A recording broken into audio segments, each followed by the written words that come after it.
François-Xavier, bonjour. Cette nouvelle volte-face de Boris Johnson sur le Brexit présente-t-elle un risque pour les marchés et au-delà même pour les entreprises européennes ? Oui, alors en fait, ce qui s'est passé, c'est qu'on a eu donc une remise en cause unilatérale par l'Angleterre d'une partie de l'accord qui doit éviter une frontière physique entre l'Irlande du Nord et l'Irlande du Sud, donc c'est très important.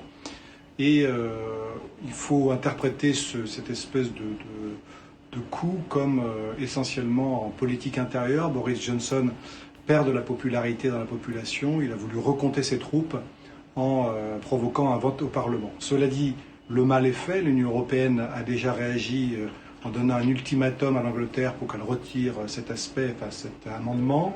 Il y a encore beaucoup de choses à attendre dans les jours qui viennent à l'intérieur de l'Angleterre pour tout ce qui concerne la remise en cause de ce coup de Boris Johnson. Mais pour résumer, l'Union européenne n'acceptera pas le fait accompli. Et le risque d'une sortie sans accord du marché unique à la fin de l'année s'est donc accru. D'ailleurs, de ce point de vue-là, les enjeux sont importants. L'industrie automobile, par exemple, a annoncé que pour les 5 prochaines années, on pourra avoir plusieurs dizaines de milliards d'euros en jeu, puisque l'industrie automobile est très intégrée entre l'Angleterre et l'Union européenne.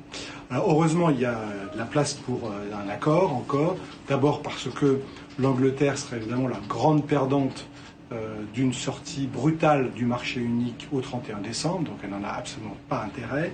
Et puis vous savez que l'Europe, c'est vraiment la championne de l'art du compromis, et normalement, c'est ce que les investisseurs considèrent, au vu de tout ce qui s'est passé en Europe depuis des années et des années, que la sortie principale de cette crise, le scénario principal de sortie, ce sera un compromis de dernière minute.